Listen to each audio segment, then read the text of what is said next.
지난 시간에 이어서 동일한 말씀으로, 본문 말씀으로 함께 하나님 음성 듣기를 원합니다. 여러분에게 약점이 있습니까? 약점이 없는 사람은 없죠. 늘 아쉬워서 그 약점이 좀 채워지기를 기도하는 그런 부분들이 있습니다. 하나님 이것만 좀 채워주시면 좋겠습니다. 이 문제만 좀 해결해 주시면 좋겠습니다. 그렇게 기도를 우리가 합니다. 아무리 완벽해 보이는 사람도 어딘가 약점이 있고 그 약점 때문에 늘 고민을 하는 것이 사실입니다. 여러분, 그런데 하나님께서 사용하시는 사람들의 공통점이 있습니다. 모든 것이 완벽하게 갖춰진 사람들 하나님께서 사용하시는 게 아니라는 겁니다. 여러분, 모세는 어떤 사람이었습니까? 모세는 말이 어눌했던 사람이었습니다. 말을 유창하게 못하는 그런 사람이었고 말 더듬이었어요. 40년을 미디안 광야에서 양만 치고 가축만 치다 보니까 바보가 된 겁니다. 말도 제대로 못하고 하루 종일 말할 사람이 없는 거예요. 그러니까 말은 하면 할수록 늘거든요. 그런데 말할 사람이 없는 겁니다. 가축들하고 말할 수도 없고 그러다 보니까 이 말이 어눌해진 겁니다. 여러분, 그런데 그 모세가 쓰임 받았습니다. 하나님께 쓰임 받았어요. 다윗은 어떻습니까? 다윗은 우리가 보기에는 완벽한 사람처럼 보입니다. 그렇죠? 하나님 마음에 합한 사람. 여러분, 그런데 다윗은 그 가정에서 막내였습니다. 막내였고 덩치도 작았습니다. 여러분, 다윗은 형과 아버지에게 인정을 받았을까요? 못 받았을까요? 못 받았습니다. 아버지 사무엘이 왔을 때 아버지는 다른 아들을 다 보여주는데 사무엘이 이 아들들 말고 또 없습니까? 라고 물어봤을 때 그제서야 아들이 하나 또 있긴 있는데 저기 지금 들에서 양을 치고 있습니다 라고 말할 정도로 아버지도 별로 그렇게 중요하게 생각하지 않는 그런 막내 아들. 여러분, 다윗이 나중에 전쟁터에 나가게 되는데 전쟁에 나가니까 형이 뭐라고 그럽니까? 형이 막 아주 그냥 심하게 뭐라고 합니다. 너 집에서 일하지 않고 왜 전쟁 구경을 하러 나왔냐고. 네가 무슨 도움이 되겠냐고.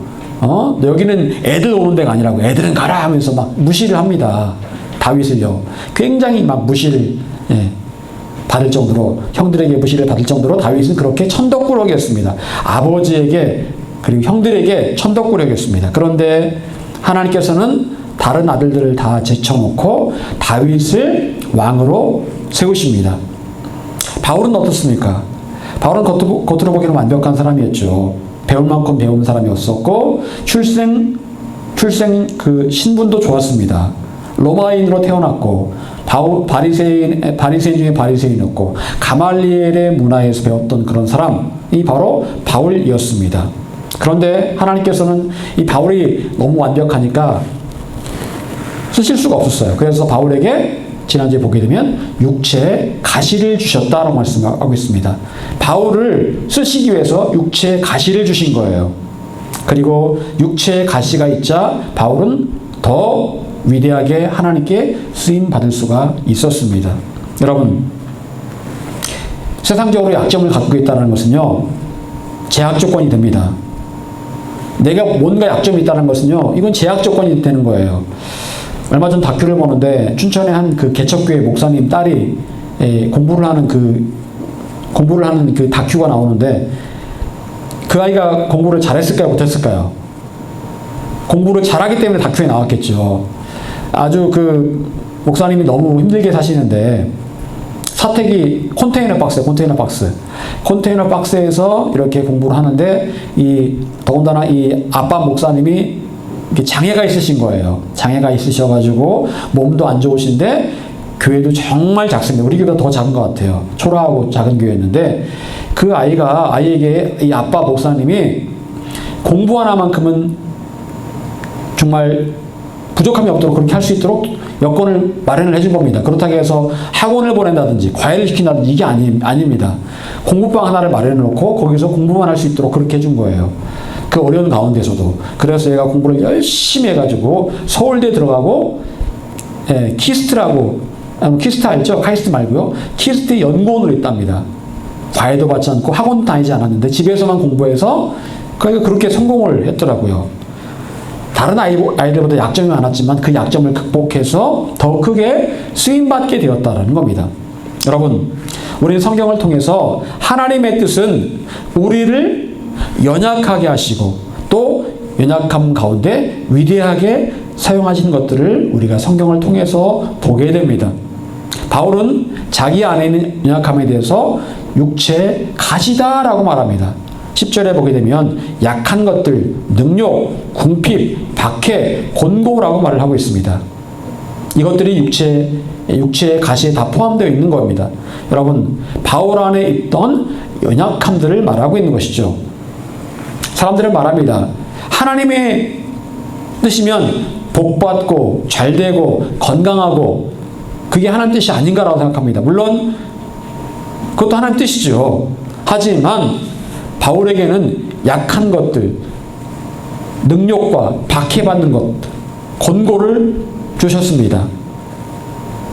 어떻게 생각하면 이해하기 어렵죠. 하나님 일을 하는데 건강하게 하시고 풍부하게 하시고 부족함이 없게 하시면 좋잖아요. 그런데 왜 몸을 아프게 하시고 가난하게 하시고 멸시받게 하셨을까? 여러분, 그것은 나의 연약함을 통해서 이루어 가시려는 하나님의 계획이 있기 때문에 그렇습니다. 연약함을 좋아하는 사람은 아무도 없습니다.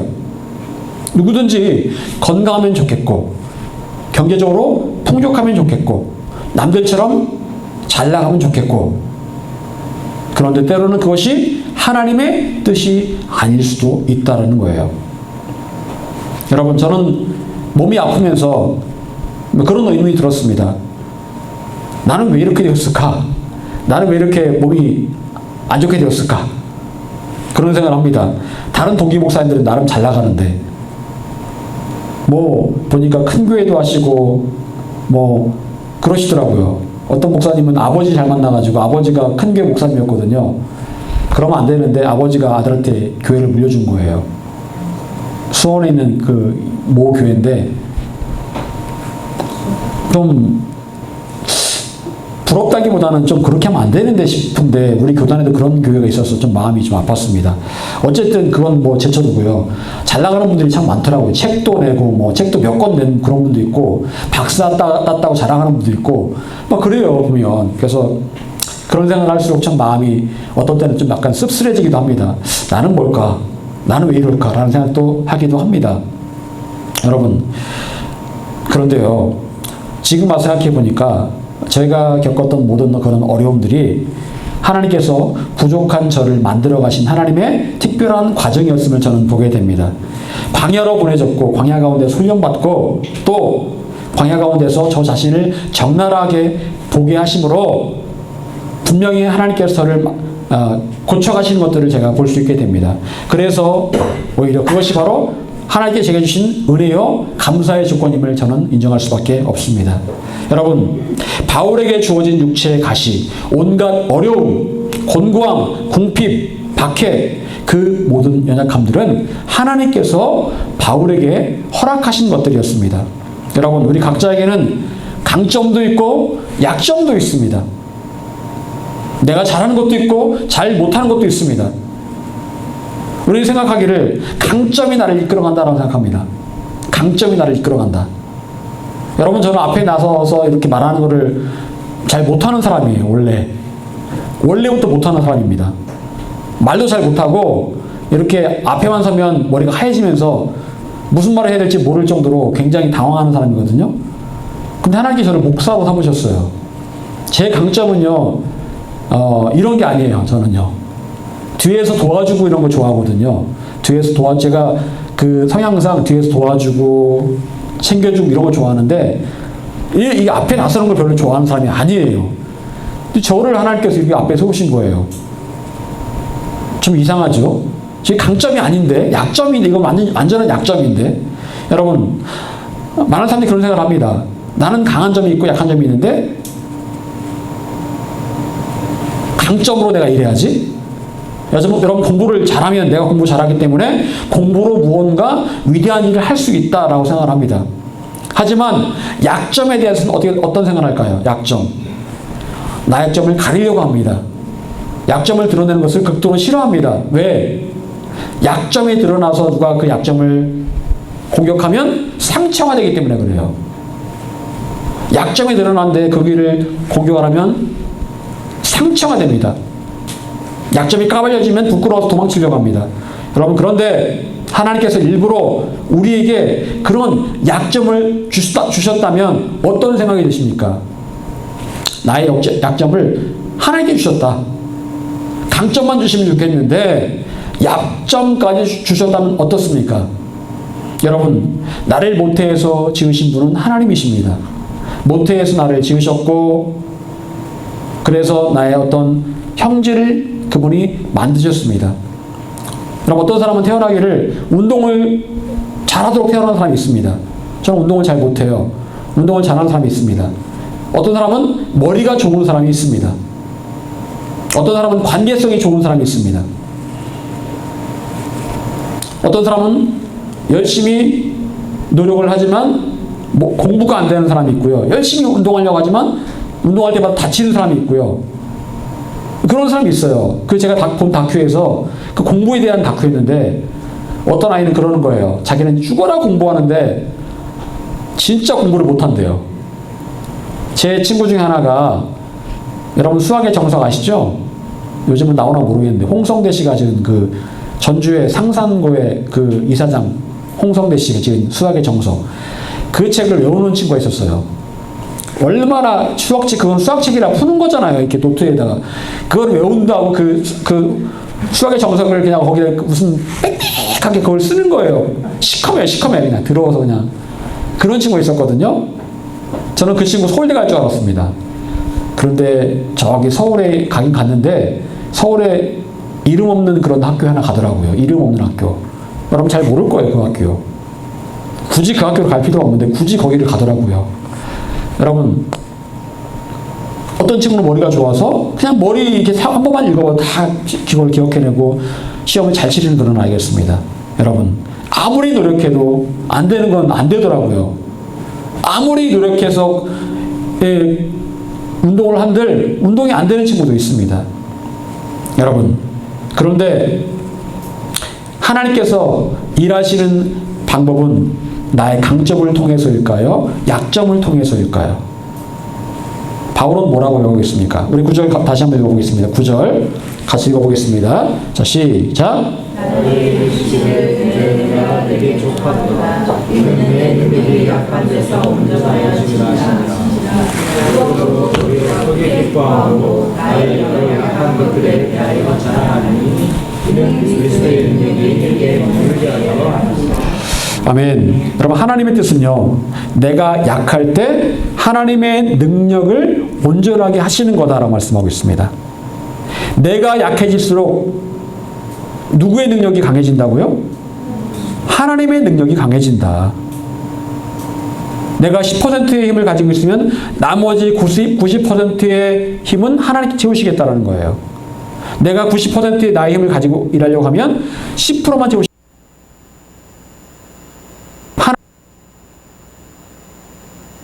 중에 법칙과도 같은 것입니다.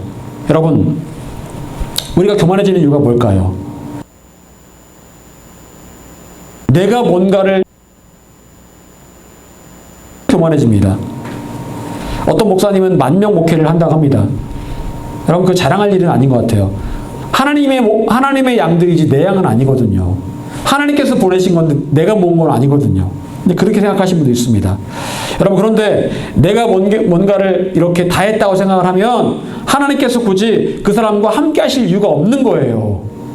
내가 다 하는데 굳이 하나님께서 내가 너를 도우리라 하실 필요가 있습니까? 내가 주인 되었는데 굳이 그렇게 할 필요가 있습니까? 여러분, 그래서 하나님께서 정말 위대하게 사용하시는 사람은 하나님께서 그 사람의 약점을 통해서 일하시는 것들을 보게 됩니다. 여러분, 물론 강점이 큰 역할을 할 수는 있습니다. 하지만 근본적으로 하나님의 뜻은 나의 약점을 통해서 일하시는 거다라는 거예요. 그것이 바로 하나님의 뜻입니다. 여러분, 자, 그렇다면 하나님께서는 일부러 나에게 약점을 주시고 그 약점을 통해서 나를 어떻게 변화시켜서 사용하시는 걸까? 첫 번째, 약점으로 나를 겸손하게 변화시켜 사용하십니다. 약점을 통해서 나를 겸손하게 변화시켜서 사용하신다라는 거예요. 여러분, 겸손이 무엇일까요? 겸손. 예수님께서 뭐라고 말씀하십니까? 나는 온유하고 겸손하니 내게 멍에를 메고 내게 배우라라고 말씀하십니다. 예수님은 온유하고 겸손하신 분이셨습니다. 우린 그분께 겸손을 배워야 됩니다. 여러분, 겸손이 뭡니까? 나를 낮추는 거? 나를 낮추는 겸손이라겠습니까? 제가 저번에 겸손의 정의를 말씀을 드렸죠. 여러분, 아버지께서 아들을 사랑하사 자기가 행하시는 것을 다 아들에게 보이시고 또 그보다 더 큰 일을 보이사 너희로 놀랍게 여기게 하시리라. 여러분, 예수님의 겸손은 어떤 모습에서 나오는 걸까요? 여기 보게 되면 예수님의 사역의 원칙이 나옵니다. 아버지께서 행하시는 것을 다 아들에게 보이셨다. 아버지께서 시범을 보이시고 예수님께서 시범 보이신 것을 보시고 아버지께서 그대로 전달만 하신 거예요.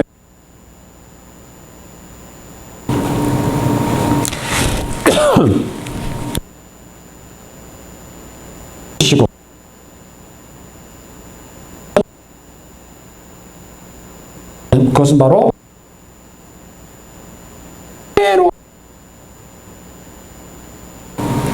여러분, 이게 무엇입니까? 이것이 바로 겸손입니다.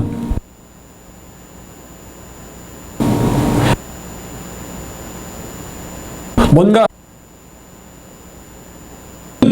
아버지 하나님께서 말씀하신 대로 보여주신 대로 그대로 하는 게 바로 겸손이에요. 그런데 많은 사람들이 아버지 하나님께 묻지 않고 하나님의 일을 하는데 그대로 행하고 있다라는 거예요. 즉 교만하게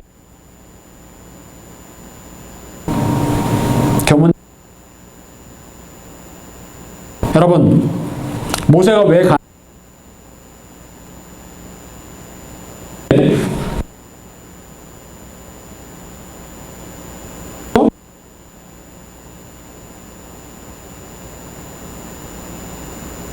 이제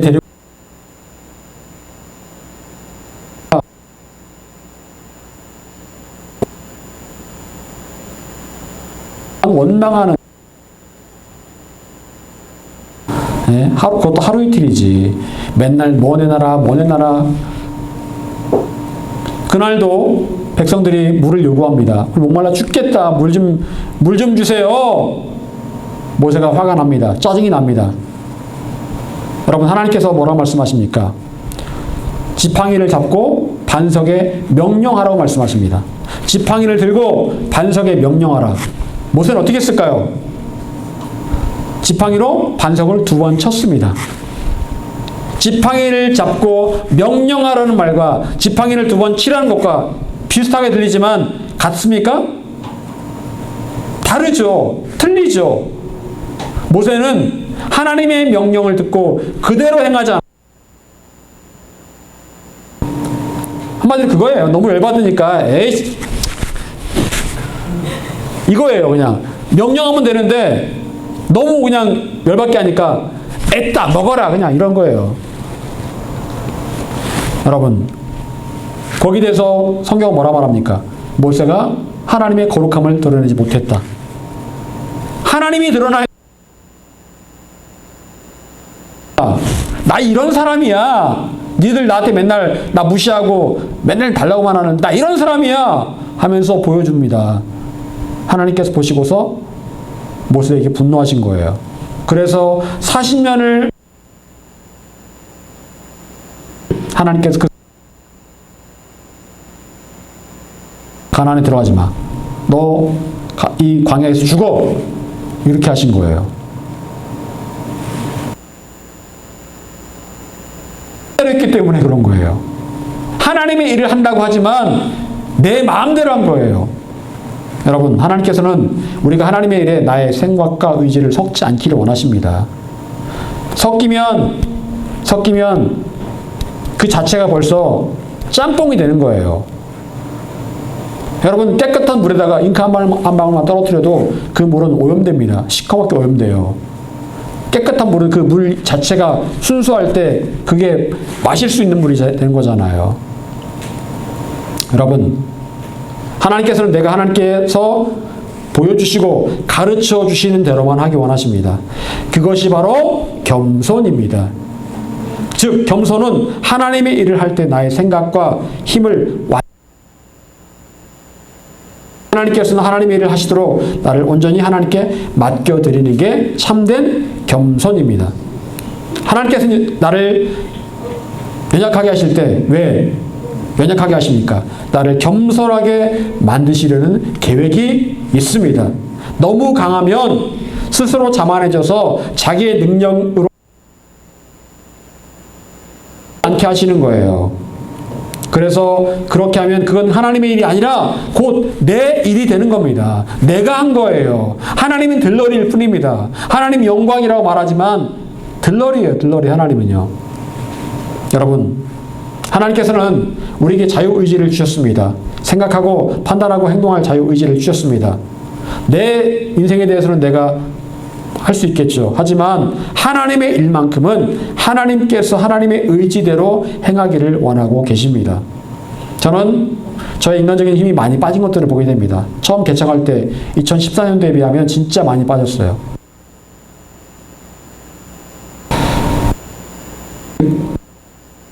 꺾였습니다. 그래서 진짜 저는 하나님, 저는 아무것도 할 수 없습니다 라고 고백합니다. 그런데 그게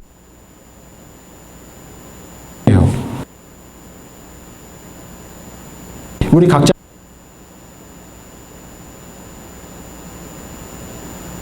그 일을 여러분의 힘을 빼기 원하세요. 건강일 가정의 하나님,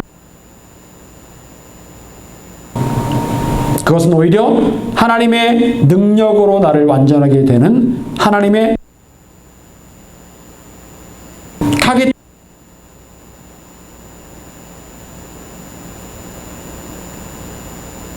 하나님께서 여러분의 강점이 아닌 여러분의 약점 가운데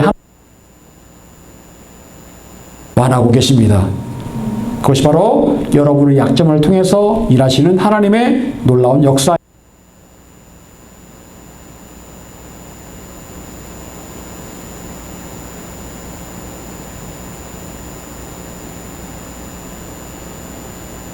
은혜입니다. 여러분, 바울은 자기